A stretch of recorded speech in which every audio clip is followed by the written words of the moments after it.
Сина і Святого Духа. Христос посреди нас.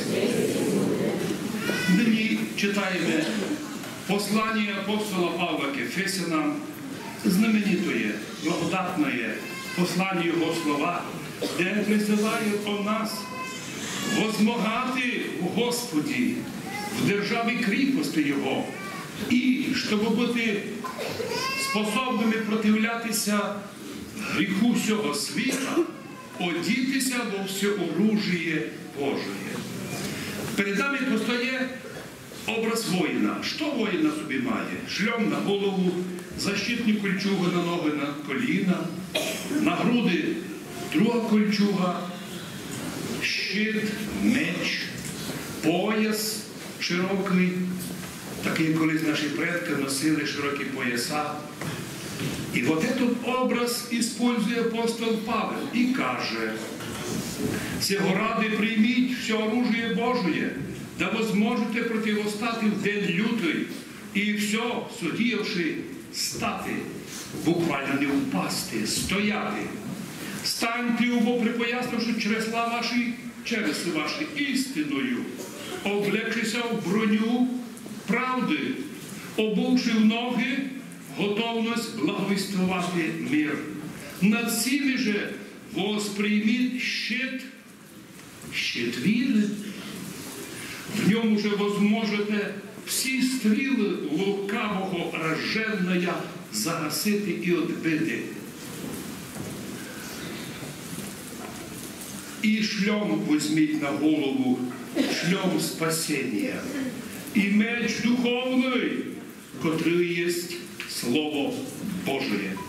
І так нині ми маємо можливість, видя, як написав апостол Павел образ воїна, таким бути.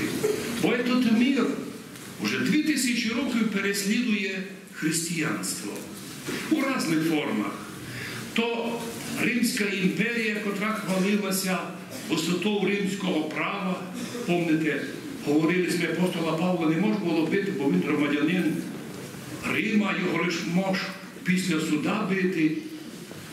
Но коли дійшла очередь до православних християн, бийте їх. І імперія вся наповнилася сотнями тисяч гонень і мучень. Прийшли віка, появилися потім розділення, секти, сатана ніколи не спав. Це його робота. Потім відділив западних християн, котрі втікли від восточних, думали, що далеко втікнуть. Через 300 років одних одорвалася половина Європи, німецькі протестанти, лютерани, Кальвіни, Цвінглі, прочі розкольники, котрі наповнили світ тисячами сект. Но удивительно, що западні секти, як законні діти Латинської Римської церкви, фінішом своєму к чому прийшли? К науковому атеїзму. Іменно атеїзмом було завершення європейського протестантизму. Этот атеїзм потім підсунули після революції у православний народ. І той зробили научний атеїзм некое високое. Самі же сміялися з нього. Но научний атеїзм родив гонення на людей, сотні тисяч, мільйони людей пройшли через концлагеря за свою віру. Не за віру клали в тюрмах, за неуважение к власти, за шпионство, за подозрение, что ты уж не полюбляешь власть. Удивительно, что только наш народ много потерпів і вийшов переможцем. Тепер вже хто вспоминає пропащих і нещасних наукових атеїстів, котрі організували такий геноцид народу во время совєтської на благо нашої держави, прийняти закон про декомунізацію. Тобто, то, що говорили комуністи, бо треба швидко забити. О, ні. І тепер виборочно все обміняємо, а все ні. Почому? Бо внуки тих, котрі били наших дідів, но вони теж вирішили нас побити. Вот почему нам треба одітися во все оружие. Причому наше оружие духовне, шльом на голову, пояс, Слово Божие, меч духовний, щит віри, броня праведності, в котру стріляють наші противники і не можуть зразити воїна Христового. Єдине оружие, которое нині володіють противники церкви, це повністю інформаційне поле в їх руках. Представте собі картину, коли напротив сусіда живе чесна сім'я. Чоловік і жінка в любві, в радості живуть, діточок, внуків воспитують. Сусід злобний через мікрофон кричить йому: а ми тебе спалимо, а ми захватимо дом твій, а ми від тебе жену заберемо, а ми от наробимо тобі біди, тому що ти ненадіжний. Щось примерно як картина сьогодні. Взорвавшися на пустому місці, почали казати, а православні канонічні церкви ненадійні. Ми в Закарпатті не знаємо, яке приймуть рішення православні всієї України.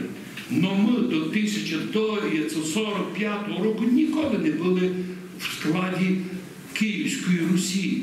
Но колись ми вийшли в состав СССР, а з 91 року в склад України, що нас приєднало до всіх народів?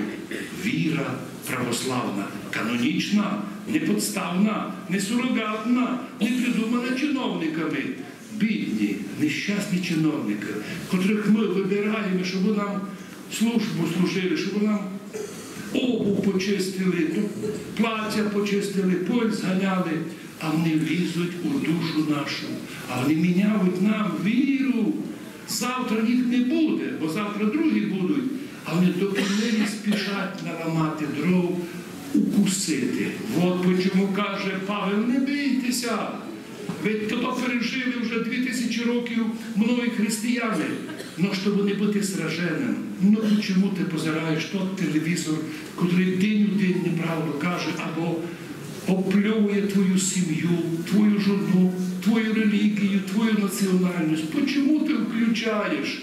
Ми думали, що маса людей ще будуть сильні. Ні. Многі зломилися. І многі приходять до церкви, і видно, як люди будто згублені, вдарені інформаційно. Що буде? Що буде?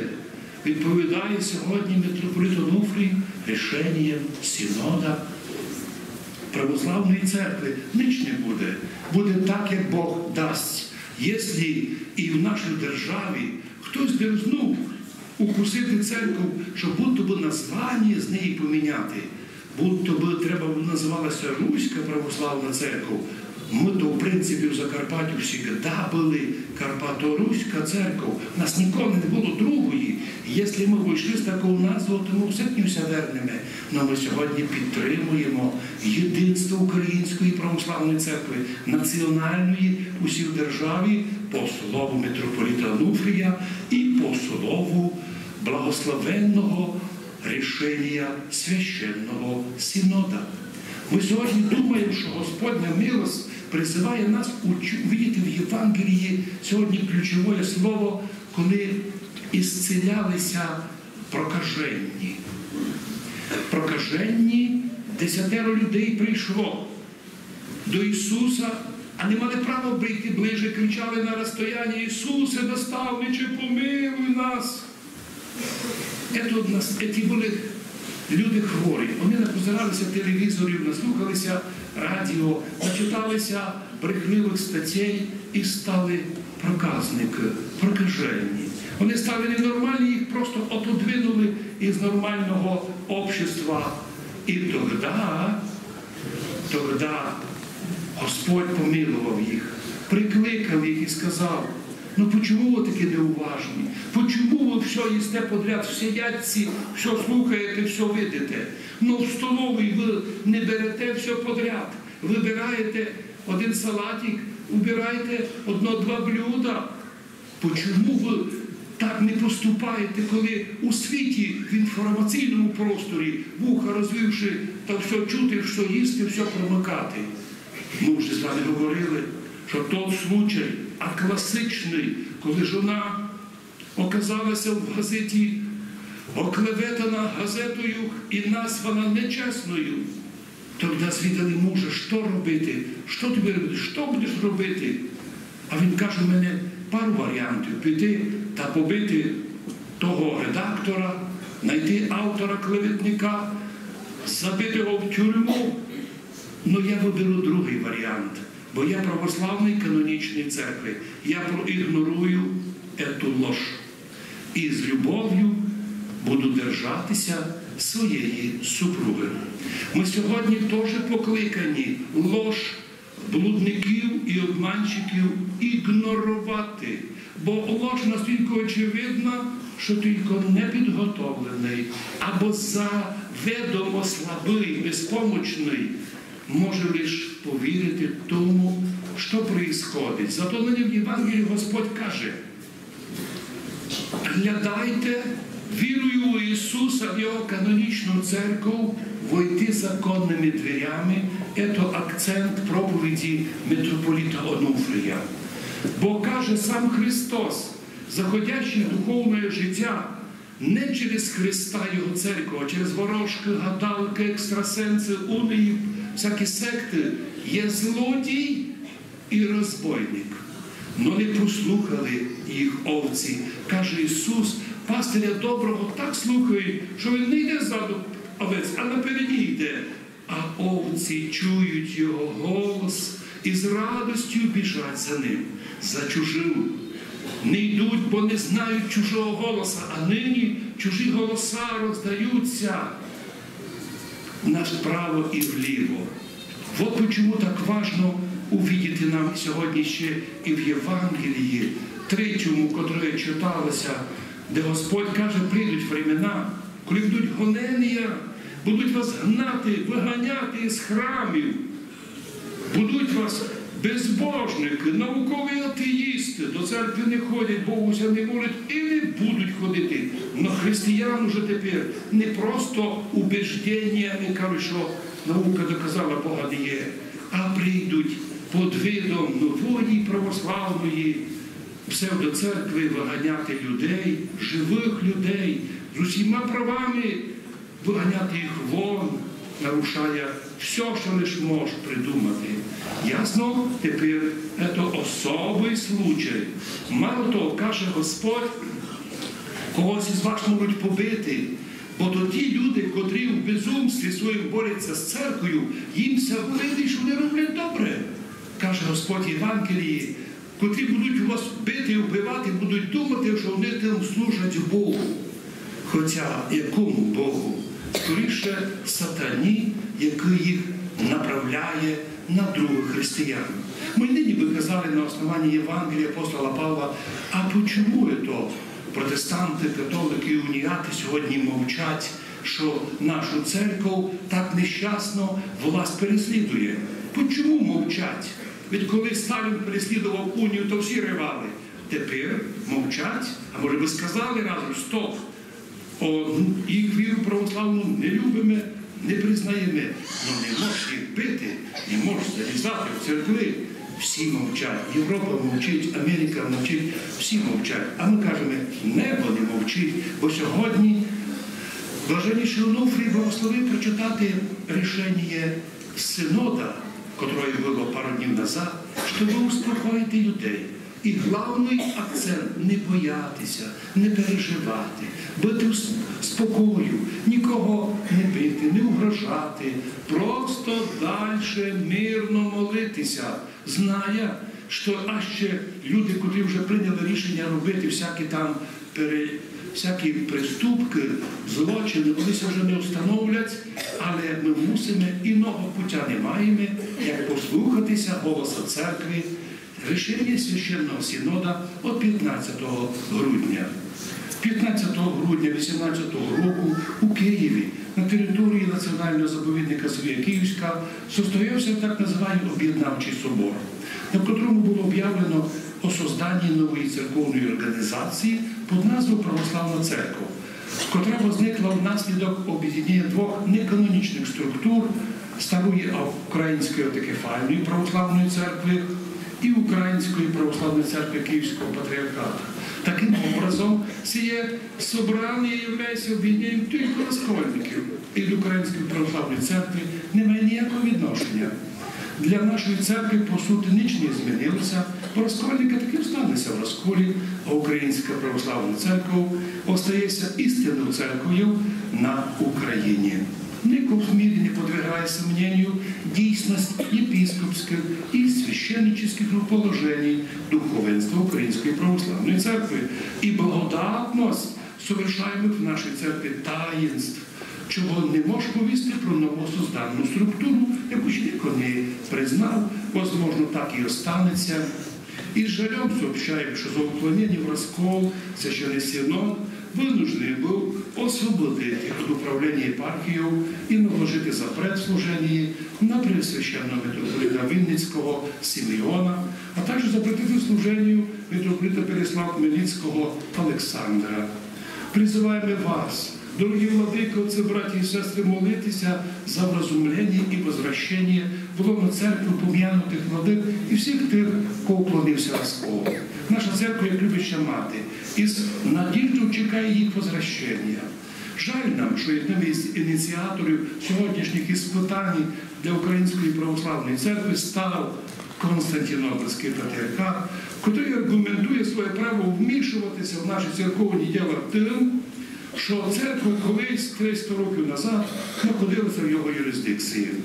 В зв'язку з цим хотілося напомнити, що наша Руська православна церква винуждено провозгласила свою автокефалію внаслідок зміни Константинопольським патріархатом православної віри, коли підписала унію з Римом на Феаро-Флорентійському соборі в 1439 році.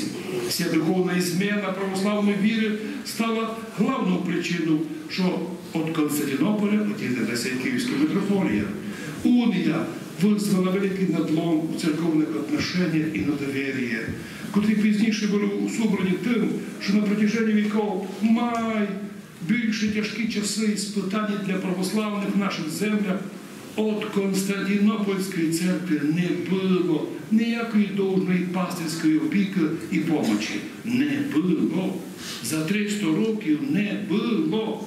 Київська митрополія, будучи безсилено від релігійного протистояння з уніатами, опустошено воїн з уніатами, особливо позапресської унії 1596 року, і з цілею сохранення православної віри вийшла в состав Руської церкви у кінці 17 віка. За сіє сьогодні Константинопольський патріархат не має ніяких моральних і канонічних прав вмішуватися в внутрішні діла і духовне життя Української православної церкви. Більше того, дійства Константинопольського патріархата вже привели к тому, що можливість восстановлення єдинства православного в Україні вже утверджені надовго, а може і на все. Дорогі владики, отці, браті і сестри, ми із любов'ю обращаємося к вам, із просьбою і в дальнішому оберігати чистоту святої православної віри, оберігати духовне єдинство в нашій святій Українській церкві, котра є канонічною наслідницею древньої Київської митрополії, котра появилася молитвами святого апостола Андрія, Первозванного і трудами святого равноводства князя Володимира, котрі жили і угождали Богу наші славні предки. Виражаємо благодарність архієреям, духовенству, монашеству, всім мирянам, котрі всі тяжкі времена удержують давлення і підтримують свою вірність святій Українській православній церкві. Будь вірний до смерти, і дам тобі вінець жизни, пише Господь в Откровеннях, як учить нас Священне Писання. Призиваємо всіх вірних чад нашої церкви молитися за тих, хто не розуміє ніч не розуміє всього, ненавидить і нас, і нашу церкву. Хай Господь простить їм. А ми з любов'ю любимо свою церкву, любимо свою отчизну, Україну і робимо все для того, щоб на наших землях і в серед нашого народу було терпіння, согласие и настоящая христианская любовь. От имени Священного Синода Української православної церкви Онуфрій, митрополит Київський вся України, предстоятель Української православної церкви. Най Бог дасть мир і благословення нашому митрополиту Онуфрію. Ми так желаємо, щоб однажды в нашому соборі він з нами служив, щоб бачити і чути його голос, наставлення, як він робить, до речі, кожну неділю по телевіденню. Ми розуміємо, що віра в Бога – це не просто рішення депутатів сільської ради, це рішення, яке вибирає сам чоловік без ніякого впливу. Подобно тому, як жениться чоловік, юноша жениться на тій дівчині, яка йому любиться, а не ту, яку йому сільрада порекомендувала. Він приймає рішення такое, яке приймається на все життя. Но якщо навіть в сім'ї так важна свобода вибору, яка вона важна в свободі вибору релігії? Все це розуміють. Європа розуміє, Америка розуміє, всі розуміють. Но тронь уніата шумлять. Коли ж католика, війна, коли били православних, всі мовчать. А це означає слова Христа, коли сказав, якщо мене гнали, і вас буду гнати. Котрі мене гнали? Книжники і фарисеї вас будуть гнати. Котрі мене слухали, і вас послухають. Ну ви сте знали, що гоніння на вас роблять із-за того, внимание, що не знають Бога, не знають Отця Небесного. І так гонителі, як би це не прикривали яку конфесію, вони суть просто розв'язані грішники і порушителі і земних законів, і небесних. Ми сьогодні чуємо в Євангелії одне слово. Будуть вас гнати, будуть вас приводити на суди. Тепер модно ні за що об'являти чоловіка предателем Родини. Ох, хто їм любиться нині. Не бійтеся, каже Господь. Коли вас будуть виводити на допроси, то не думайте, що говорити. Вам Дух Святий дасть, що сказати. І не зможуть противитися вам усі злі люди, котрі займаються нині безчинствами, за які будуть дуже гірко покарані і від Господа, і від земних судів. Не до будущому.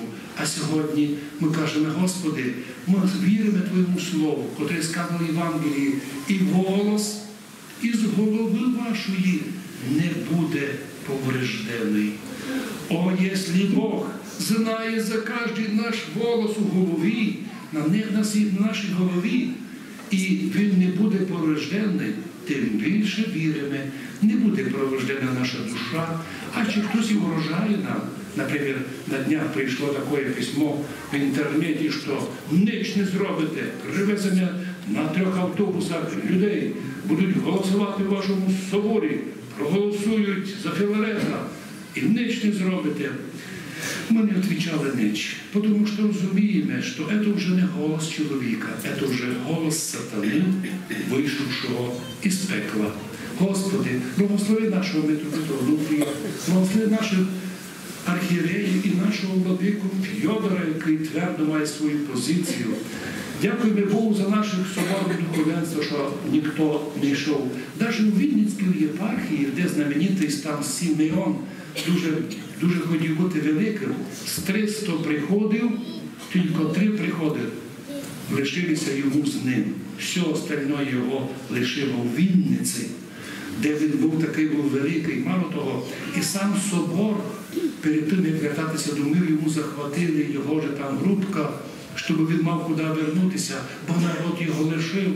10 людей залишилося на службі, і десь 50 чоловік журналістів прийшли і переводити агентура. Все остальное лишило, відступили від нього. Ми ж кажемо, Господи, дай нам силу не відступити від вірності католичної православної церкви, бо так поступаючи, ми тут на землі в Закарпатті покажемо приклад єднання цілої держави, єднання в єдинстві Духа в Союзі міра. Ми з Закарпаття, котрі маємо більший опит, ніж вся Україна у захисті православ'я, бо ми боремося за православ'я з часів Австро-Венгрії. Ми опит маємо боротьби за православ'я. Вони тепер в Україні менше мають опит, хоча, звісно, пережили страшні гоніння большевизму, внуки котрих нині знову чиновники і Годітелі церкви. Божа Мати, благослови весь наш український народ, благослови наших архієреїв, митрополита Онуфрія, митрополита Фьодора, наше духовенство соборне і наш Божий народ. Бо так поступаючи, ми тут на землі діти Божі, научені благодарити Бога за все, научені не переживати, що будемо казати на судах, котрі будуть нас тягати, а вже вони тягали ні за що. І так нижче доказали, і не ганьбляться, що то робили. Не ганьбляться так, як яка жінка нечесна, яку поймали у блуді. Не бояться, і ми не боїмося, бо нам Бог сказав, і волос із голови вашої не буде повреждений всім тим, хто буде держатися віри Христової. Амінь. Христос посеред нас.